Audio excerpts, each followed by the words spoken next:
찜통 시외버스 터미널 문제, 취재 결과 모든 지역이 마찬가지였습니다.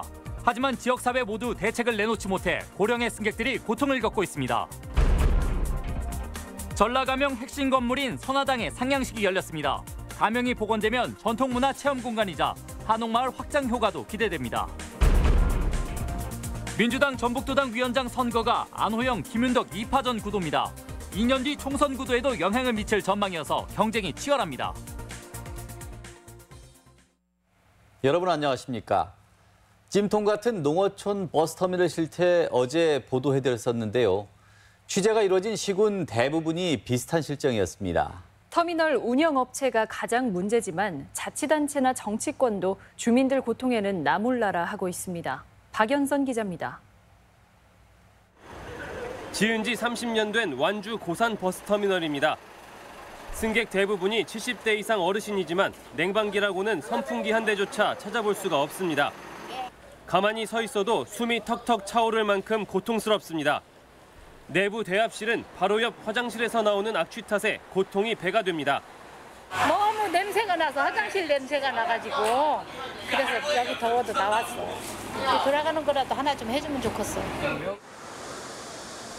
내리쬐는 강렬한 햇볕에 바로 옆 도로에 지열까지 올라오지만 터미널이 아예 사라져 길거리에서 버스를 기다려야 하는 곳도 있습니다.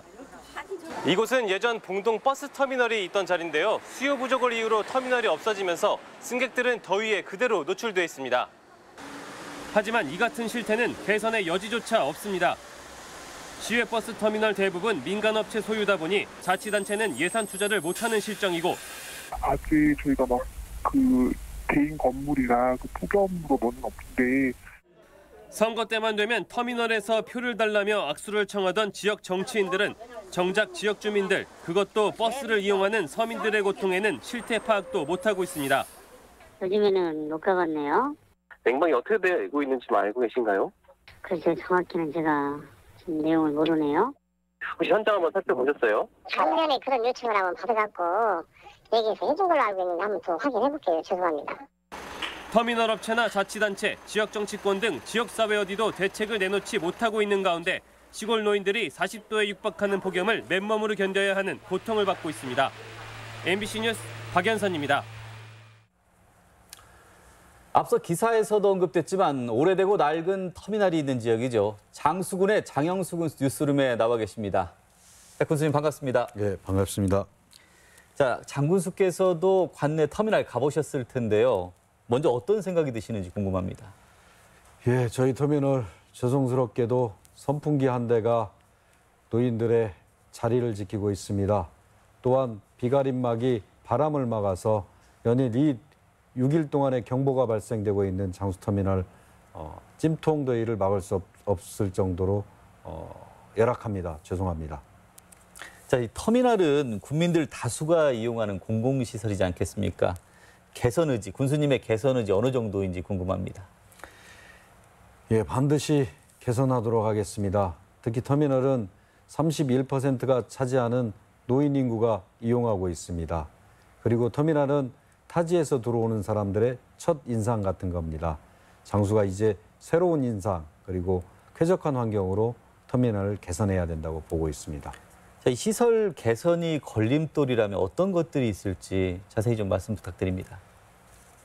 터미널 시설 개선을 군비로 할 수 있습니다. 하지만 터미널의 사업주가 곧 소유자가 사유지이기 때문에 이 부분이 가장 걸림돌입니다. 저희가 시설물을 만들어주고 사업주께서 운영비를 지원해 줘야만이 터미널이 쾌적한 환경을 할 수 있다고 보고 있습니다. 자, 이 군이 먼저 시설을 해주고 좀 구상권을 청구한다거나 아니면 면허를 좀 제한하는 방법을 쓸 수도 있지 않겠습니까? 그렇습니다. 터미널을 먼저 에어컨을 설치하고 그리고 바람막을 설치해서 시원하게 만들 수 있습니다. 하지만 거기에 대한 이용 부분과 그리고 사용료에 대한 부분은 구상권을 청구할 수 있습니다. 하지만 가장 문제가 되는 것은 사업주의 면허 부분입니다. 앞에서 말씀드렸지만 가장 교통 약자가 이용하고 있는 터미널을 함부로 제재를 할 경우에 그 사람들에 대한 불편이 가장 부작용으로 우려되고 있습니다. 자, 군수님, 확실히 바뀔 수는 있는 거죠. 언제쯤 시원한 터미널 만나볼 수 있겠습니까? 예, 빠르면 다음 주, 늦어도 열흘 안에 바꾸도록 하겠습니다. 터미널과 터미널 근처의 환경을 시원하게 쾌적하게 바꾸도록 하겠습니다. 자, 최근 대통령 직속 국가균형발전위원회 자문위원 되셨는데 축하드리고요. 감사합니다. 어떤 직책인지 짧게 소개 부탁드립니다. 문재인 정부는 최초로 지역을 발전시키겠다는 정부입니다. 국가균형발전위원회는 지역의 예산을 지역 주민들이 앞서서 만들어가는 겁니다. 광주 전남의 강기정 의원이 지역발전위원이라면 전라북도에서는 장영수가 지역발전위원회로 됐습니다. 이제 전북의 발전 그리고 낙후된 지역 발전을 위해서 국가균형발전위원으로서 열심히 일하겠습니다. 자, 오늘 나와주셔서 감사합니다. 고맙습니다. 기록적인 폭염에 최근 2명이 숨지면서 전북 지역 온열 질환 사망자는 모두 4명으로 늘었습니다. 오늘 낮 12시쯤 김제 청하에 사는 86살 윤모 할머니가 집 마당에서 숨진 채 발견됐는데 검안 결과 사인은 열사병이었습니다. 앞서 21일에는 충남 금산의 44살 김모 씨가 무주 부남에서 밭일을 하다 숨졌는데 발견 당시 체온이 42.3도까지 올라 있었습니다. 올 여름 도내 전력 사용량이 어제 저녁 최고치를 기록했습니다. 한국전력에 따르면 어제 저녁 8시 기준 도내 최대 전력 수요는 301만 8천 킬로와트로 올 여름 최고점을 찍었습니다.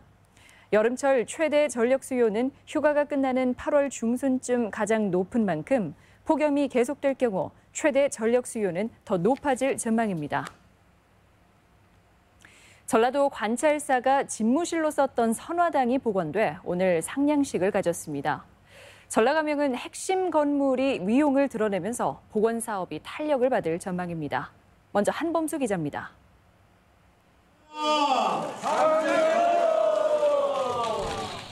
금강산 황장목으로 만든 마룻대가 환호 속에 건물 위로 올라가 자리를 잡습니다. 지난해 11월 복원이 시작된 전라가명 선화당이 상냥식을 끝으로 골격을 갖췄습니다. 마지막 구조물이에요. 그 위에 석가래 걸고 기와이고 이렇게 하는 것은 예능적이란 얘기예요.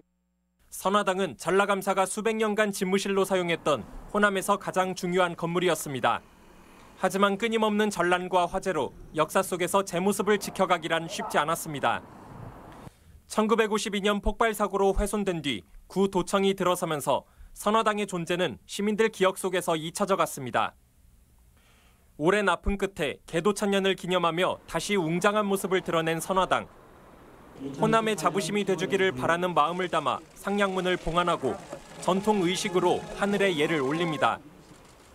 이 건물이 앞으로 이렇게 지어질 겁니다라고 하는 것에 대한 신고식을 하고 이 건물을 고대하고 또 축원하는 모든 사람들의 마음을 담아내기 위해서 이곳 전라가명터에는 선화당 이외에도 내년 말까지 핵심 건물 7개 동이 복원돼 옛 모습을 되찾을 전망입니다. 전주시는 전라가명 복원에 철저한 고증을 바탕으로 시민들이 친숙하게 접근할 수 있도록 현대적인 요소를 잘 녹여내겠다고 밝혔습니다. MBC 뉴스 한범수입니다. 이렇게 지어지는 전라가명은 어떻게 활용될까요? 타 지역에서는 이미 복원된 가명들이 고증 논란을 겪거나 관광 효과도 미진해 향후 전라가명 운영에 과제를 던져주고 있습니다. 이어서 이경희 기자입니다. 계모와 이복 동생의 괴롭힘에 시달리던 콩쥐가 원님을 만나 행복하게 산다는 콩쥐 팥쥐전. 권선징악의 대표적 전래동화가 복원을 거쳐 탄생한 전라가명을 배경으로 꾸며지고 있습니다. 전라감사가 콩쥐의 꽃신을 주어줬다는 설에서 영감을 받아 각색되는 3D 애니메이션은 새 전라가명의 첫 활용 사례입니다. 이제는 스토리텔링으로 도시 브랜드 가치를 높여보자라는 차원에서 저희가 콘텐츠에 주목하고요. 강원과 경상, 충청 가명 등 이미 복원을 거친 전국의 가명들은 박제된 공간이라는 오명에 시달리고 있습니다. 전주시는 단순한 복제나 재현이 아닌 재창조에 집중하고 있습니다. 조성될 가명 7개 건물에는 각각의 독자적인 컨텐츠를 채워넣을 계획입니다. 선화당에서는 감사가 어떤 직무를 받는지 디지털 화면을 통해 엿보고 내야에서는 다도와 예절 교육 등 증강현실인 AR, VR을 이용한 다채로운 체험이 가능합니다. 여기에 한옥마을에서 풍패지관으로 또 싸전다리 방향으로 자연스럽게 관광객이 이동하도록 골목골목을 정비해 가명 테마길도 조성합니다. 단순한 옛날 건물의 복원이 아니고 우리의 정신의 복원이고 콘텐츠 중심으로 복원을 한다는 그런 의미를 가지고 재창조 복원이라는 그 의미를 쓰게 됐고, 복원되는 전라가명은 전체 가명의 3분의 1 수준. 빈터로 남아있는 서편, 구도청 건물지를 어떻게 활용할지도 과제입니다. 새천년공원은 여전히 구상에 머물러 있어 땅 소유주인 전라북도의 결단이 필요해 보입니다. MBC 뉴스 이경입니다. 민주당 도당위원장 선거가 현역과 원외 맞대결 구도로 치러집니다. 지방선거 이후 도내 정치지형 변화와 향후 총선 관련 정치 구도를 가늠할 쟁점으로 관심입니다. 김한광 기자입니다. 더불어민주당이 다음 달 4일 전북 도당 개편 대회를 개최합니다. 민주평화당 전당대회 하루 전으로 지방선거 이후 도내에서 열리는 사실상 첫 정치 일정입니다. 민주당 전북 도당 위원장 선거에는 2명의 후보가 출마를 공식화했습니다. 먼저 현역의 안호영 의원은 지방선거 민심 받들기를 이번 선거의 의미로 강조하며 차별화에 나섰습니다. 전라북도 도민들의 민심을 우리 도당이 얼마큼 잘 받아 안을 수 있고 부응할 수 있느냐, 그것이 가장 중요한 거라고 생각하고요. 현역 의원은 훨씬 유리한 게 현실이죠. 네. 김인덕 현 전북 도당 위원장도 출마를 결심했습니다. 김 위원장은 원외로 지방선거를 성공적으로 치러냈다는 성과를 내세우며 경쟁력을 자신합니다. 이번 지방선거에서 제가 보고 느끼고 혁신해야 되겠다고 느꼈던 많은 그런 점들을 개선하는 데 역점을 줄 생각이고요. 적임자가 저다. 현역 의원과 원외 위원장의 맞대결인데 두 후보는 일단 향후 총선 관련성에는 민감한 듯 선을 긋습니다. 총선에서의 공천권 문제는 도당 위원장과는 이제 전혀 관계가 없습니다. 다음 총선을 준비하는 차원에서 도당 위원장을 출마했다라고 하는 건 전혀 아니다고 봐요. 하지만 각 당이 2년 뒤 총선을 겨냥해 지도부 개편 등을 서두르고 있다는 점에서 결코 무관할 수 없습니다. 더구나 지방선거 이후 도내 정치지형 변화를 가늠할 일정으로도 민주당 도당 위원장 선출에 관심이 적지 않을 전망입니다. MBC 뉴스 김한광입니다. 식품의약품안전처가 지난달부터 도내 음식점 위생 실태를 점검한 결과 전주 100번집과 무주 천지가든, 완주 오스갤러리가 위생 취급 기준 위반과 유통기한 경과, 무신고 원료를 사용하다 적발됐습니다. 특히 도내 한 국수집에서는 기준치보다 80배가 많은 대장균이 검출돼 행정 조치가 내려졌습니다. 간추린 뉴스입니다. 러시아 월드컵에서 활약한 전북현대의 이재성이 독일 분데스리가 팀으로 이적하기로 했습니다. 이재성은 2014년에 전북에 입단해 지난해 K리그 최우수 선수로 선정됐습니다. 2018 전주 세계 소리축제가 소리 판타지를 주제로 10월 3일부터 닷새간 한국 소리문화의 전당과 도내 14개 시군에서 열립니다. 소리축제 조직위는 오늘 18개국 주요 프로그램을 발표했으며 다음 달 16일부터 유료 입장권을 판매합니다. 전라북도 보건환경연구원은 올 상반기 도내 33군데 로컬푸드 직매장 농산물 156건을 수거해 잔류농약 성분을 조사한 결과 모두 기준에 적합했다고 밝혔습니다. 연구원은 앞으로 이 같은 잔류농약 검사를 확대할 계획입니다. 상반기에만 120여 건의 악취 민원이 접수된 익산시는 특별 기동반을 꾸려 매일 밤 8시 이후 산업단지와 신재생자원센터, 공공하수처리장 등지에서 악취 상황을 점검하고 단속을 실시합니다. 간추린 뉴스였습니다.